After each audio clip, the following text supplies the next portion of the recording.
Your body is mine until you give me an heir. The words did not echo, yet they filled Ravinska Hall like winter wind forcing its way through stone.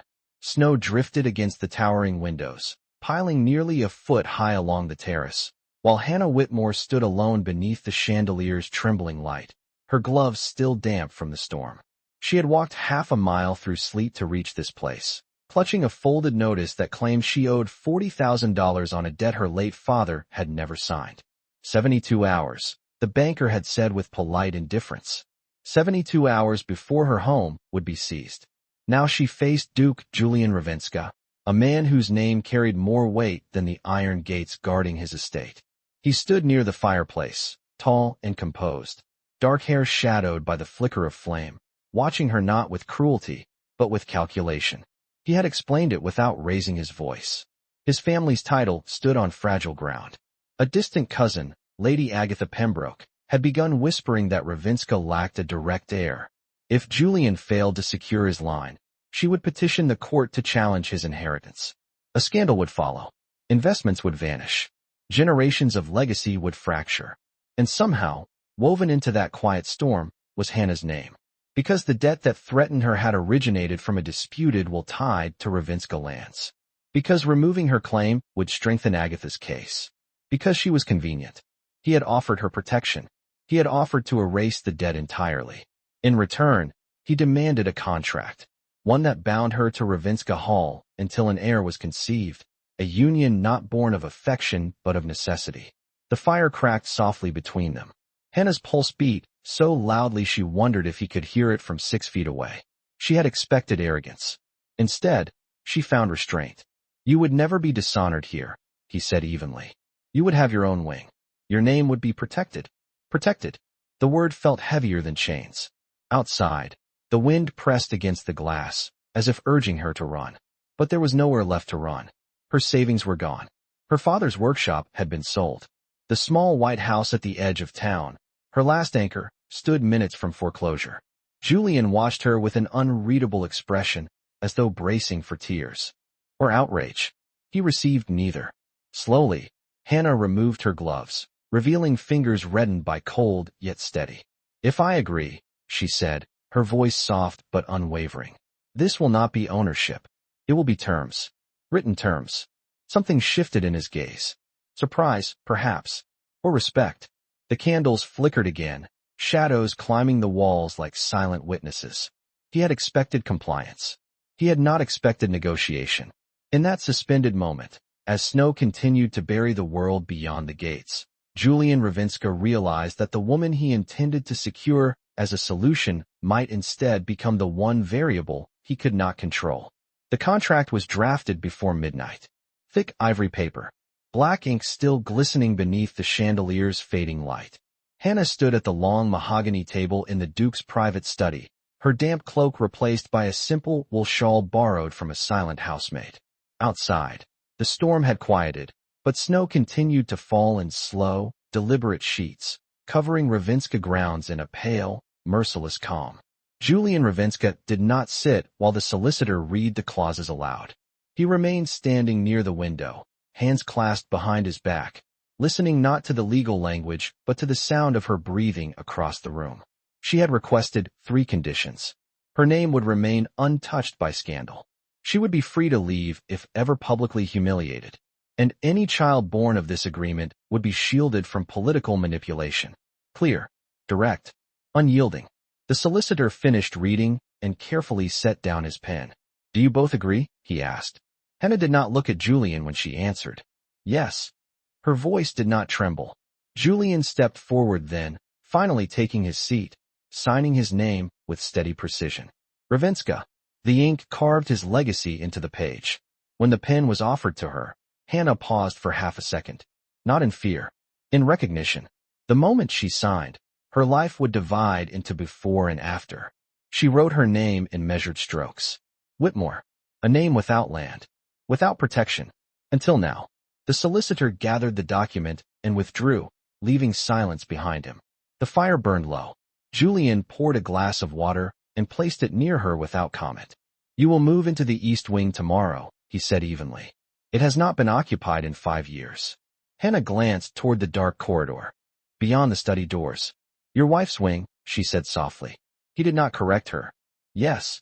The word lingered between them, carrying the weight of memory neither elaborated on. Candlelight revealed something restrained in his expression, something carefully guarded. This arrangement is strategic, he continued. You are not here as a possession. She met his eyes then, gray against brown, steady against steady. Then do not treat me like one. The air shifted. Not defiance. Not submission. Balance. Julian inclined his head slightly, an acknowledgement more significant than apology. Footsteps echoed faintly in the corridor as staff prepared rooms that had long remained closed. Ravinska Hall had awakened from stillness in a single evening. Rumors would travel by morning. They always did. Somewhere beyond these walls, Lady Agatha Pembroke would hear of it and smile behind gloved fingers. But within this room, something else had begun. Not affection. Not yet. Respect, perhaps, or the fragile outline of it. Hannah turned toward the fire, absorbing its warmth after hours of cold. She had traded certainty for survival, pride for leverage. Yet she had not bowed. Julian watched her silhouette against the flames and felt an unfamiliar tightening in his chest. He had intended to secure an heir, a solution, a safeguard against ambition and legal maneuvering.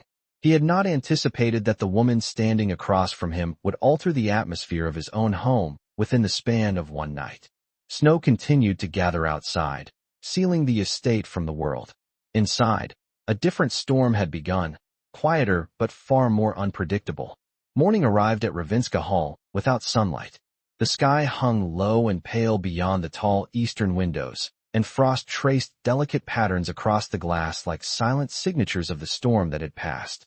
Hannah Whitmore stood alone in the east wing, her fingertips grazing the carved edge of a marble mantel that had not been touched in years. The room was immaculate, preserved rather than lived in. Fresh linens covered a four-poster bed.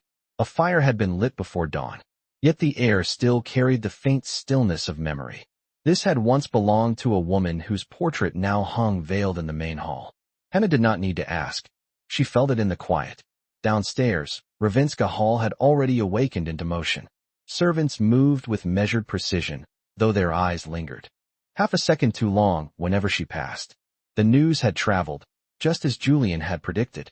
By breakfast, the estate knew she would remain indefinitely. By noon, the neighboring county likely would as well. Hannah entered the dining room precisely at 8 o'clock.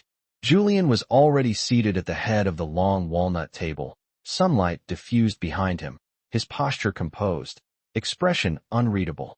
He rose when she approached. Not dramatically, not ceremonially, simply rose. Miss Whitmore, he said evenly. She inclined her head. Your Grace. Silverware gleamed between them. A single arrangement of white winter roses stood at the center of the table, their petals pale against dark wood. The meal was quiet, controlled, yet not cold.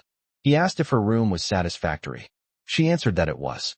He informed her that an announcement would be made to formalize her presence at Ravinska Hall, framed as a private engagement to silence speculation.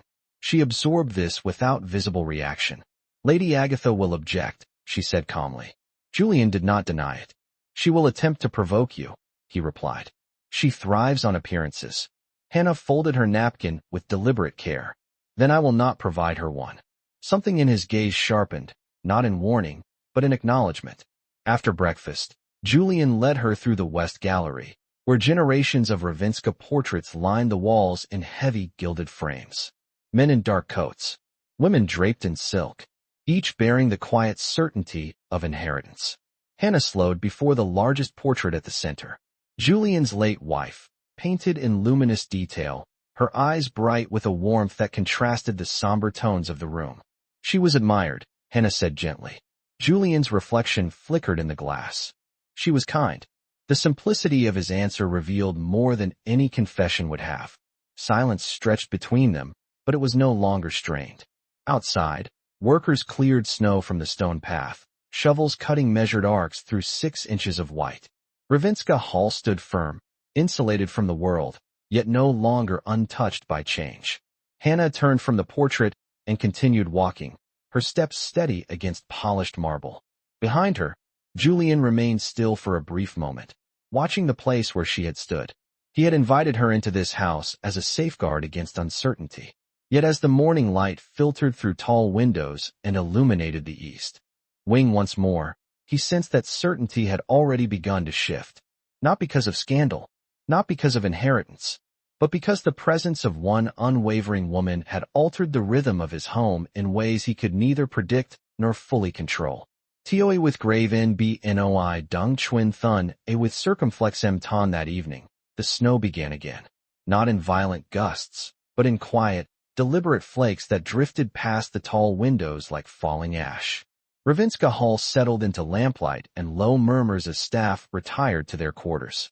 In the east wing, Hannah stood before the wide window, watching the grounds disappear beneath another thin layer of white.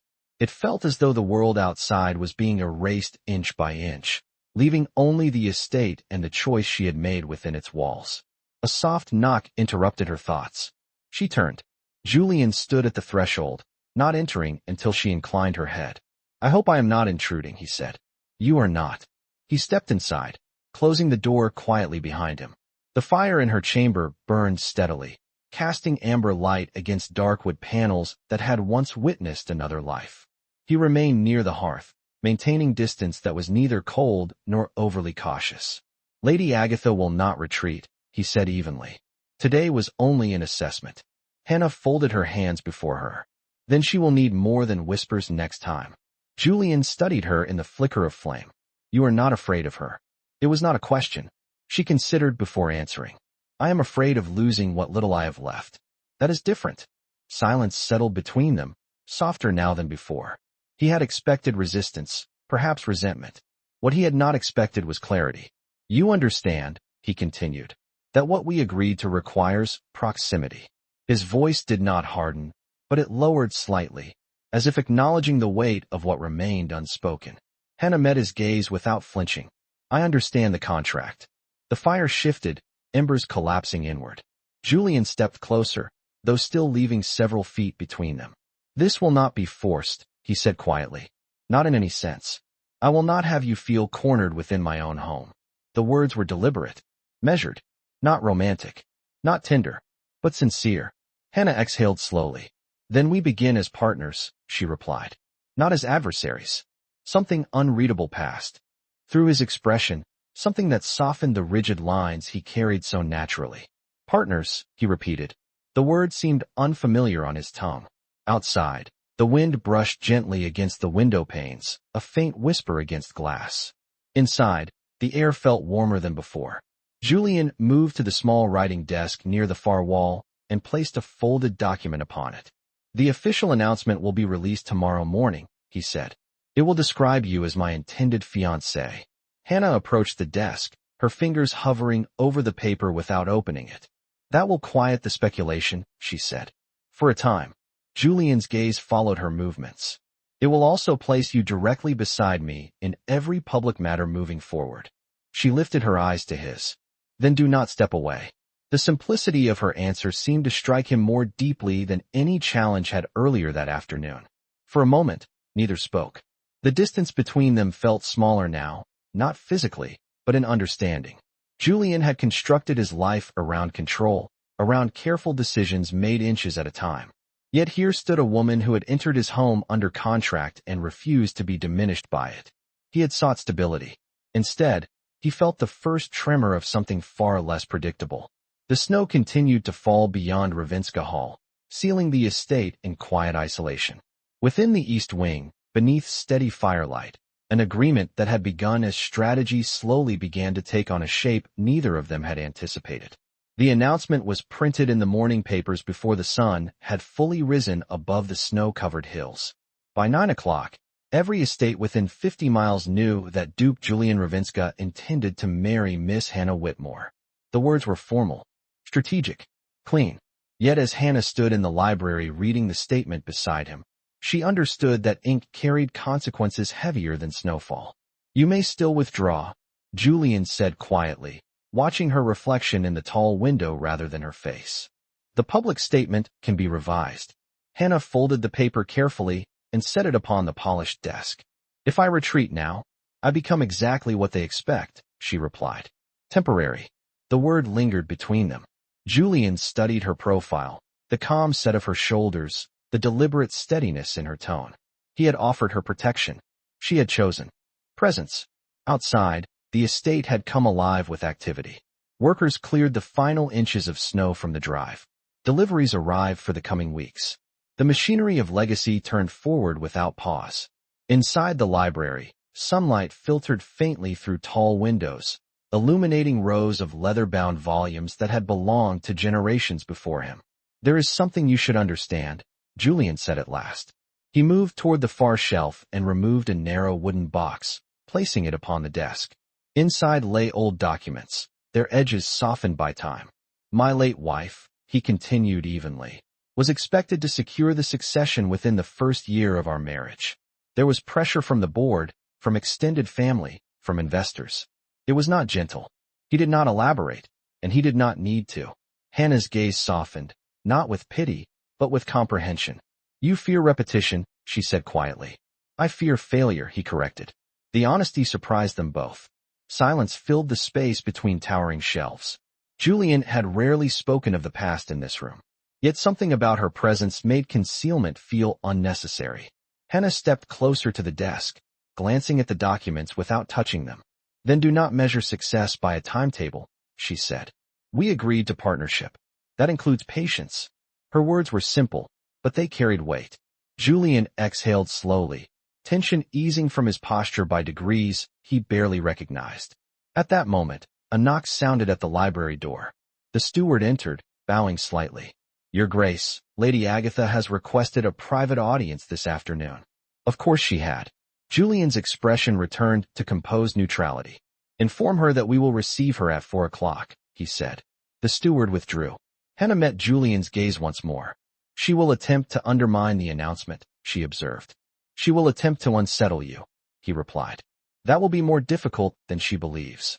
There was no arrogance in her tone, only quiet resolve. As the clock struck 10, Ravenska Hall felt different than it had a week earlier. The contract had been signed, the engagement declared. Yet beneath strategy and appearance, another shift had taken root. Julian had entered this arrangement with calculated restraint. Now he found himself anticipating her presence in each room, measuring decisions not solely by preservation of title, but by the steadiness she brought to his side. Outside, the snow began to melt beneath the hesitant winter sun. Inside the library, among records of inheritance and expectation, an understanding formed that neither of them could yet name, but both had begun to feel. At 4 o'clock precisely, Lady Agatha Pembroke entered Ravenska Hall as though she owned the air itself. The snow had softened into slush along the stone drive, and faint sunlight reflected against the grand windows, casting pale light across the entrance. Hannah stood beside Julian near the fireplace in the drawing room, her posture steady, her hands folded calmly at her waist. She had chosen a deep emerald dress that mirrored the winter landscape outside, simple but unmistakably deliberate. Agatha paused just inside the doorway, offering a smile that curved perfectly without warmth. "Your Grace," she greeted smoothly, inclining her head. "Miss Whitmore." The title was omitted intentionally. Hannah noticed. She did not react. Julian gestured toward the seating area. "You requested an audience." Agatha settled gracefully into the upholstered chair opposite them. "I requested clarity," she corrected gently. "The announcement this morning was abrupt." Her pale gaze slid toward Hannah. Such life-altering decisions deserve careful thought. Julian's tone remained level. "The decision has been made." Agatha's fingers tightened slightly around the handle of her teacup, though her expression remained composed. "And the board?" she asked lightly. "The investors? Have they expressed confidence in this development?" Silence lingered for a measured second. It was Hannah who answered. "The investors are concerned with stability," she said evenly. "And stability is precisely what this engagement offers." Agatha's eyes flickered. A subtle recalculation. She leaned back, studying Hannah more directly now. "You speak as though you understand the weight of legacy." "I understand the weight of being underestimated," Hannah replied softly. The words were not sharp. They did not need to be. Julian felt something shift beside him, a quiet alignment that required no signal.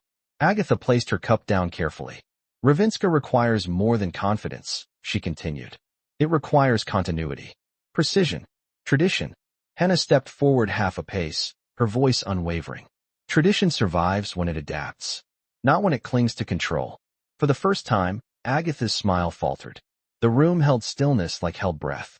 Julian observed without interruption, aware that this exchange was no longer about legal maneuvering. It was about authority. Agatha rose slowly. I hope, she said, smoothing her gloves, that you both understand the scrutiny that follows such announcements. The public can be unforgiving. Julian met her gaze directly. So can I. The statement was quiet, but unmistakable. Agatha inclined her head once more, her composure restored, though thinner now. Then I look forward to seeing how this unfolds. She exited with measured grace, her footsteps echoing down the marble corridor. The door closed. Silence returned. Outside, melting snow dripped steadily from the eaves, the sound rhythmic against stone. Hannah released a slow breath she had not realized she was holding. Julian turned toward her, something resolute settling in his expression. You did not need to confront her, he said. I did not confront her, she replied calmly. I clarified my place. He studied her for a long moment, the firelight casting warmth against sharp lines of his face. You are not a placeholder, he said quietly. It was not reassurance. It was recognition.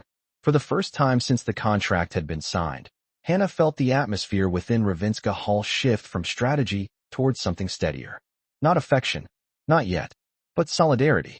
Outside, the last remnants of snow slid from the roof in soft cascades, as though winter itself were loosening its grip. Inside, beneath tall ceilings and ancestral portraits, the balance of power had subtly, unmistakably begun to change. Night settled over Ravinska Hall with a deliberate stillness, the sky deep blue and almost metallic beyond the tall windows. The last of the melting snow had refrozen along the stone balustrades, forming delicate edges that caught the moonlight like glass. Hannah stood alone in the gallery, pausing before the long row of ancestral portraits. Oil-painted eyes seemed to follow her as she walked, as though measuring whether she belonged within these walls. She did not rush her steps. She refused to appear uncertain, even in solitude. Behind her, the faint echo of footsteps signaled Julian's approach. He did not announce himself, but she sensed him before he spoke. You should not feel examined in your own home, he said quietly. She turned slightly, studying him beneath the dim wall sconces. I do not, she answered. I feel observed. There is a difference. He considered that. Observation can turn unkind. Only if it finds weakness, she replied. A subtle tension passed between them, not hostile but charged with awareness. Julian moved closer, though he maintained respectful distance. You showed. None today, he said. Agatha expected hesitation. Hannah's gaze drifted toward the largest portrait at the center of the gallery. Agatha expects compliance, she said softly. She mistakes silence for surrender. The fire from the distant drawing room cast faint warmth into the corridor, but the air remained cool. Julian studied her profile, illuminated by moonlight filtering through high windows. There was steadiness in her posture, but he sensed the weight she carried beneath it. This house can be isolating, he admitted, even when filled with people. She looked at him then, fully. You built it that way. The statement was not accusatory. It was honest. Julian exhaled slowly, as though acknowledging a truth long unspoken. Control feels safer, he said, until it becomes confinement. The quiet between them deepened, no longer edged with calculation, but with shared understanding. Hannah stepped closer to the window, resting her palm lightly against the cool glass. Outside, the frozen landscape stretched silent and vast for acres, uninterrupted by movement. I did not come here to be confined, she said, nor did I come to dismantle what you built. I came because I had no other path. Julian moved beside her, close enough that the warmth of his presence was noticeable, yet never imposing. And now, he asked. She held his gaze steadily. Now I choose to stay. The words altered something intangible in the air. Not obligation. Choice. Julian's expression shifted subtly, restraint giving way to something more vulnerable beneath the surface. He had entered this agreement with clarity of purpose, focused on preserving lineage and authority. Yet in this quiet corridor, beneath generations of painted faces, he felt the structure of that purpose adjusting. You will not stand alone in this house, he said quietly. It was not dramatic. It was not rehearsed. It was a promise shaped by intention rather than impulse. Henna did not smile broadly, but something softened in her eyes.